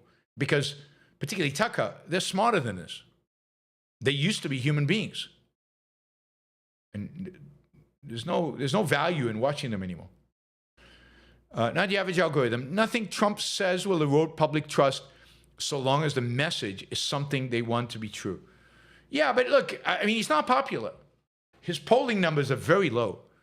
People don't like him. They just don't like Democrats as well. They don't like anybody right now. I heard South Park was very good in slamming Trump. I heard it was really, really good. So if you want a dose of going after Trump and you don't get enough on the Yaron Brook show, then go check out South Park season 27, episode 1. Episode 2, supposedly, is dedicated to making fun of Charlie Cook. So I might actually watch that one because I'm curious. Because I know Charlie. If Austin becomes the center of objectivist movement, is it likely Texas becomes the first objectivist state the way Wisconsin became the first progressive state? I don't know. I don't know if that necessitates it at all. There's so many variables that have to go into that. It's really hard to tell. I mean, Wisconsin became the first progressive state because Germans and Scandinavians were the people who populated it, not just because a few intellectuals showed up. So who knows where the first objectivist state or political entity will be? I have no idea. That Doodle Bunny, it took a decade of fighting tooth and nail to reach 40,000 subscribers. Probably less than half would even call themselves objectivists. Now what? We keep fighting tooth and nail. I'm not sure. I'm not sure, right? I mean, you're suggesting there's some secret sauce that if only I just figured it out, there'd be millions of objectivists around the world. Yeah, I mean, I wish there was, but I don't think there is. You just have to keep fighting tooth and nail. Lynn, Vance is in town, she's in Jackson Hole, with the feds this week and bragging about the administration's accomplishments. Yeah, good luck with that. Sorry you have to suffer all the political hacks that are descending on Jackson Hole right now. Maybe I'll buy some arts at the gallery. Harper Gamba says, eject everything that gives you conflicted feelings, embrace the things that resonate with your soul. Well, don't just eject them, understand where they come from, and make sure you want to eject them. and then get rid of the things that are holding you back in life. Clark, exactly what is supposed to happen with the recognition of Palestinian state? Israel will still dismantle it, I hope, hopefully. I don't know. It's more of a political statement. It's a more of a moral statement than it is anything practical. It means Israel will be denounced more often at the United Nations. Israel will be denounced more often in Europe. It's just a negative statement about Israel. That's what I said. It's about punishing Israel, not rewarding the Palestinians. Liam, are tech stocks doing well because of deregulations? What's the deal with the devil? Put up with our tariffs and we'll eliminate regulations on you. I mean, look, there are a lot of tariff exclusions from a lot of goods excluded, including a lot of the tech. So tech is less susceptible right now to tariffs. We saw some amazing numbers come out of Apple in terms of iPhone sales. So Apple's doing phenomenally well. But generally, we saw really, really good numbers out of NVIDIA and out of other companies that are just exceeding expectations in terms of sales and in terms of profits. So tech stocks are doing well because of that, and because of anticipation that continues, and because of anticipation that all the investment in AI will pay off somehow. Whether that's rational and justified and everything else, if you don't think it is, it's easy. Short those stocks. Buy put options on tech stocks. So but it's not completely nuts. It's not completely nuts. James, Hunter Biden has crawled out of his drug rehab clinic and has gone for Free Palestine. What does he hope to gain from this? Attention, I think. I mean, he's one of these attention grabbers. He needs to be a focal of attention. He thinks his father probably was treated unjustly, and he wants to voice an opinion. He's a Biden. He's important. He wants to be in the center, would be my guess. Lynn said, put your money where your value is. Love YBS. Yeah, put your value, absolutely. By the way, just for fun, we're $19 away from $1,000. It would be kind of cool to make $1,000. That would be a nice 1st of August present for the Yaron Brook Show. Jacob says, my Trump-supporting parents will still believe the tariffs support manufacturing jobs, even though I work in manufacturing. Trump mindless syndrome. Yes, it's Trump mindless syndrome is everywhere. There's no question about it. What was the alternative we had? Trump zombie syndrome? What was the alternative to trying Trump mindlessness syndrome? I can't remember. Ooh, Dave just came in with a sticker to get us over the $1,000. Thank you, Dave. Really appreciate it. Neo, if UAE and Saudi created a safer society by banning teaching of Muslim Brotherhood, why shouldn't the West do the same with communism and socialism? I don't think anybody should do it. You remember, UAE and Saudi Arabia are dictatorships that ban the study of atheism. If you're an atheist, you go to jail. If you express atheist ideas, you really go to jail. If you study atheism, you go to jail. So UAE and Saudi Arabia are authoritarian hellholes with no free speech. Don't pretend that they're modern, progressive, liberal in the positive sense, and progressive in the positive sense, wonderful countries. They're hellholes for anybody who thinks for himself. Run by kings and sheiks.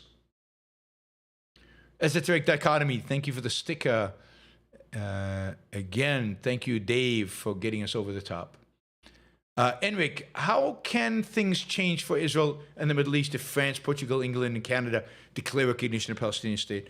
Nothing much, other than it just puts more pressure on Israel, diplomatic pressure, bully pulpits pressure to do something about a Palestinian state.